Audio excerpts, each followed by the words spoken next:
Hello friends, welcome to my YouTube channel. તો આજે આપણે શિયાળા સ્પેશિયલ ગરમા ગરમ વલસાડનું ફેમસ ઉંબાડિયું બનાવીશું. તો એના માટે મેં અત્યારે શક્કરિયા લીધા છે, ત્યાર પછી મેં નાની સાઈઝના પોટેટો લીધા છે, ત્યાર પછી મેં રતાળું લીધું છે, ત્યાર પછી મેં સુરતી પાપડી આવે છે તે લીધી છે અને થોડા વાલોળ લીધા છે, ત્યાર પછી મેં પાલકના પાન લીધા છે, જે મૂળાની ભાજી આવે છે તે લીધી છે, ત્યાર પછી ફ્રેશ લીલી કોથમીર છે, ત્યાર પછી લીલું લસણ છે, ગ્રીન મરચા છે જેમાં મેં થોડા તીખા મરચા અને થોડા મોળા મરચા લીધા છે. આ જે ઉંબાડિયું છે તેનો ટેસ્ટ તીખો સરસ લાગે છે. ત્યાર પછી મેં આદુ લીધું છે, સૂકું લસણ છે અને જે પીળી હળદર આવે છે તે લીધી છે, ત્યાર પછી ફુદીનો છે, ત્યાર પછી મેં અજમો લીધો છે, શેકેલા સિંગદાણા છે અને તલ છે જેને મેં આ રીતે ક્રશ કરી લીધા છે, સોલ્ટ છે અને ઓઇલ છે. તો ચાલો આપણે શરૂઆત કરીએ વલસાડનું ફેમસ ઉંબાડિયું બનાવવાનું. તો સૌપ્રથમ આપણે ઉંબાડિયા માટેનો મસાલો બનાવીશું. તો એના માટે મેં અત્યારે મિક્સર બાઉલ લીધું છે, ત્યાર પછી આપણે તેમાં ગ્રીન મરચા એડ કરીશું,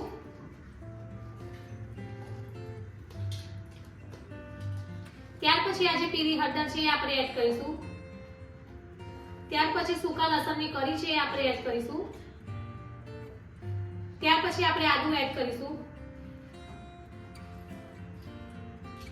ત્યાર પછી જે લીલું લસણ છે એ આપણે એડ કરીશું. તો થોડું થોડું કરીને જ આપણે એડ કરીશું અને હવે આપણે થોડું પાણી એડ કરીશું, 1 થી 2 ચમચી જેવું જ પાણી એડ કરીશું અને મિક્સચરમાં ક્રશ કરી લઈશું. તો આ રીતે આપણે થોડો મસાલો ક્રશ કરી લીધો છે અને જે બાકીનું લસણ હતું એ પણ આપણે એડ કરી લઈશું અને ત્યાર પછી આપણે કોથમીર એડ કરીશું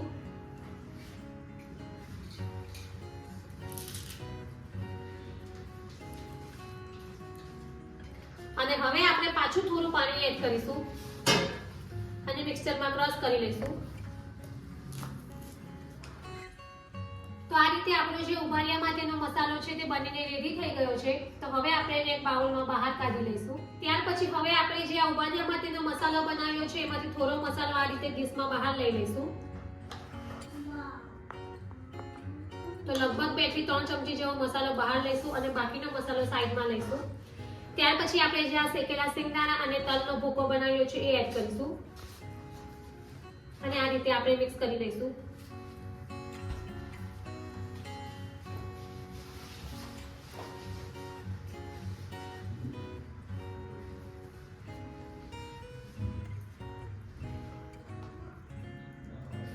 ત્યાર પછી હવે આપણે થોડું સોલ્ટ એડ કરીશું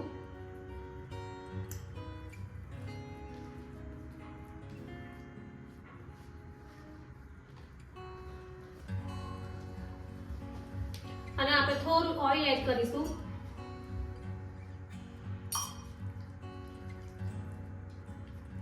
તો આ જે મસાલો બનાવ્યો છે એને આપણે બટાકામાં સ્ટફિંગ કરવાનું છે. તો હવે આપણે એને સાઈડમાં મૂકી દઈશું.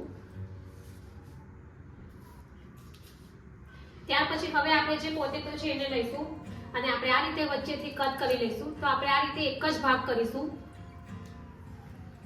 તો આ રીતે બીજા બધા બટેટાને પણ આપણે કટ કરી લઈશું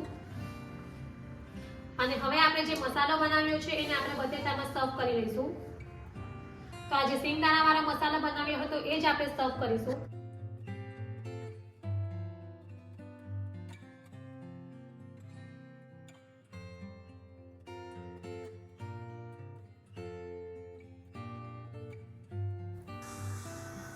પોટેટો છે એને સ્ટફ કરી લીધા છે. ત્યાર પછી હવે આપણે શક્કરિયા લઈશું અને જે શક્કરિયા છે એને આ રીતે આપણે થોડી મોટી સાઈઝમાં કટ કરીશું.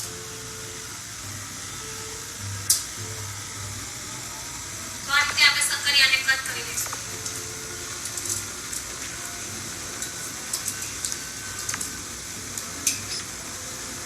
રતાળુને પણ આપણે કટ કરી લઈશું. તો આપણે છાલ નથી કરવાની, છાલ સાથે જ કરીશું, જેને મેં પાણીથી બરાબર વોશ કરી લીધા હતા. તો હવે રતાળુને પણ આપણે કટ કરી લઈશું.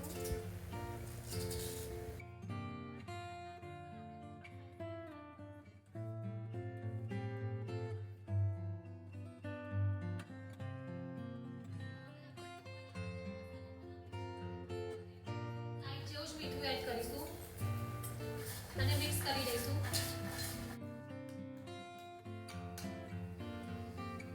ત્યાર પછી હવે અહીંયા મેં એક વાસણ લીધું છે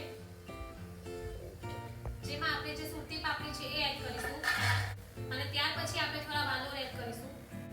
આ જે વાલોર છે એને આપણે આ રીતે વચ્ચેથી બે ભાગ કરી લઈશું.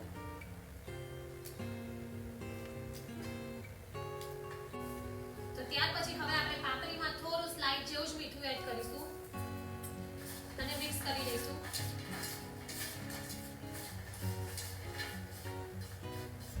ત્યાર પછી હવે ઉપરથી આપણે જે ઉભારિયાનો મસાલો બનાવ્યો હતો તે એડ કરીશું. તો લગભગ 2 થી 3 ચમચી જેવો અમે મસાલો એડ કર્યો છે અને આ રીતે આપણે એકદમ સરસ રીતે મિક્સ કરી લઈશું જેથી આપણી જે પાપડી છે અને વાલોર છે એ મસાલામાં એકદમ સરસ રીતે મિક્સ થઈ જાય. આ જે ઉભારિયો છે એનો સ્વાદ મસાલાથી જ આવે છે. તો આ રીતે આપણે એકદમ સરસ રીતે મસાલો એડ કરી લીધો છે અને ત્યાર પછી હવે આપણે લાસ્ટમાં ઉપરથી થોડું ઓઇલ એડ કરીશું અને પાછું આ રીતે હાથની મદદથી મિક્સ કરી લઈશું. તો આ રીતે આપણી જે પાપડી છે મિક્સ થઈને રેડી થઈ ગઈ છે.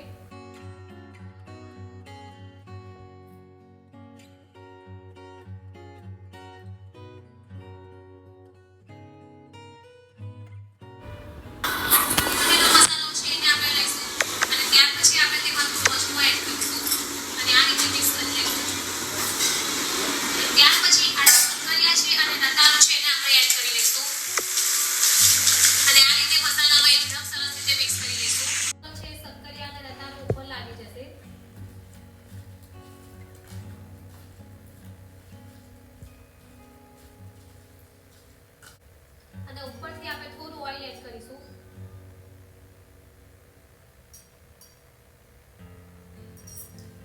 અને આ રીતે મિક્સ કરી લઈશું. તો આપણી બધી વસ્તુ એકદમ સરસ રીતે મિક્સ થઈ ગઈ છે અને હવે આપણે આગળની પ્રોસેસ કરીશું. પછી હવે આપણે આ જે શક્કરીઓ અને રતાળુ છે એને પણ પાપડીમાં એડ કરી દઈશું અને જે પાપડી સાથે આપણે મિક્સ કરી લઈશું. તો ફ્રેન્ડ્સ આ જે ઉભાર્યું છે તે બિલકુલ બને છે એવું જ બનશે. તો તમે જો કોઈ વાર વલસાડનું ટ્રાય કર્યું હોય તો તમે એકવાર આ ઉભાર્યું ટ્રાય કરજો. તો આ રીતે આપણે બધું બરાબર મિક્સ કરી લીધું છે અને હવે આપણે ઉભારિયાની પ્રોસેસ કરીશું. તો હવે ઉભારિયું બનાવવા માટે મેં આ રીતે માટીની કઢાઈ લીધી છે. તો ખાસ કરીને જે ઉભારિયું હોય છે તે માટીના માટલામાં જ બનાવવામાં આવે છે, પણ અત્યારે મારી પાસે માટીનું માટલું નથી એટલે મેં અત્યારે આ રીતે માટીની કઢાઈ લીધી છે. તો હવે આ જે કઢાઈ છે એમાં આપણે આ રીતે થોડા ફુદીનાના પાન એડ કરી દઈશું.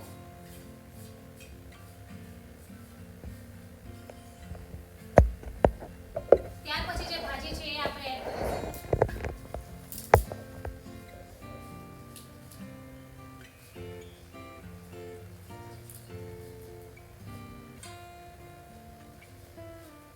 ત્યાર પછી હવે જે પાપડી છે, રતાળુ છે, શક્કરિયા છે એ આપણે એડ કરીશું.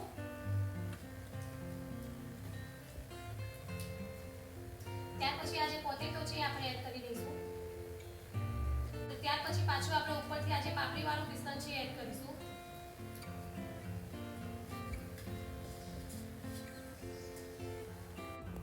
તો આ રીતે આપણે બધું જ બરાબર મિક્સ કરી લીધું છે અને હવે આ રીતે આપણે ઉપરથી પાનથી કવર કરી લઈશું એટલે કે ઢાંકી દઈશું.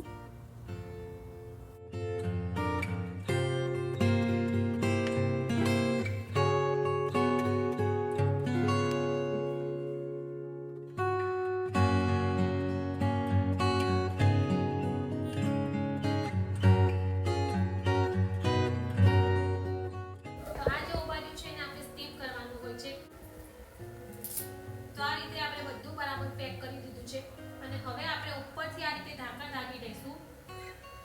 તો આ રીતે મેં રોટલીનો લોટ લીધો છે અને હવે ઢાંકણની આપણે આજુબાજુ લોટને લગાવી દઈશું એટલે કે એકદમ ઢાંકણ આપણે પેક કરી દેવાનું છે. બિલકુલ પણ હવા નથી નીકળવા દેવાની.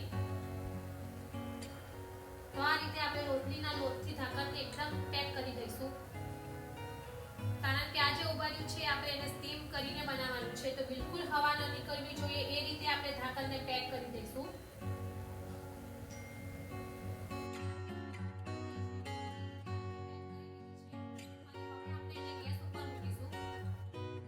નોર્મલી જે ઉભારિયું બનાવવામાં આવે છે તે ચૂલા પર બનાવવામાં આવે છે, પણ અત્યારની આપણે આધુનિક ટેકનોલોજી પ્રમાણે બનાવીશું તો આપણે એને ગેસ પર બનાવીશું.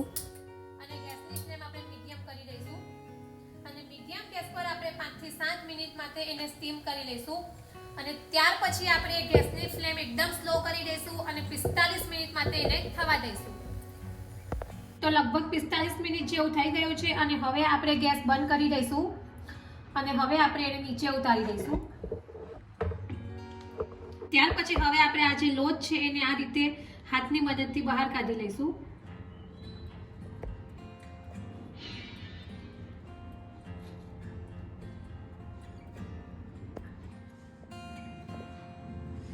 તો આપણું જે ઉભાડિયું છે તે એકદમ સરસ રીતે રેડી થઈ ગયું છે. તો હવે આપણે એને એક વાસણમાં બહાર કાઢી લઈશું. તો આ જે ભાજી છે ઉપરની એને આપણે પહેલા બહાર કાઢી લઈશું.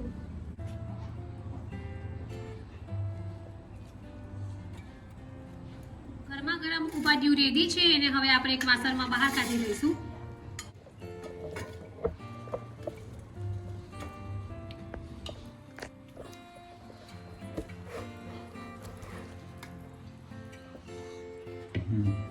તો આપણું જે ઉભાડિયું છે એને હવે આપણે સર્વિંગ પ્લેટમાં સર્વ કરીશું. તો રેડી છે આપણું વલસાડનું ફેમસ ગરમા ગરમ ઉભાડિયું, જેને છાશ અને ગ્રીન ચટણી સાથે મેં સર્વ કર્યું છે. તો ફ્રેન્ડ્સ, તમે પણ જો આ રીતે વલસાડનું ફેમસ ઉભાડિયું ક્યારેય ટ્રાય ન કર્યું હોય તો એકવાર જરૂરથી ટ્રાય કરજો. બહાર જેવું મળે છે તેવું જ સેમ ટુ સેમ બન્યું છે. તો એકવાર આ રેસીપી જરૂરથી ટ્રાય કરજો અને કમેન્ટ બોક્સમાં મને જણાવજો કે તમને મારી આ રેસીપી કેવી લાગે છે. જો તમને મારી આ વલસાડના ફેમસ ઉભાડિયાની રેસીપી પસંદ આવી હોય તો મારી ચેનલને લાઈક અને શેર જરૂરથી કરજો અને આવી જ બીજી નવી નવી રેસીપીઓ જાણવા માટે મારી ચેનલને સબસ્ક્રાઇબ કરવાનું ભૂલતા નહીં. તો ફરી પાછા આવા નવા વિડીયો સાથે મળીશું. ત્યાં સુધી bye bye and thank you for watching my video.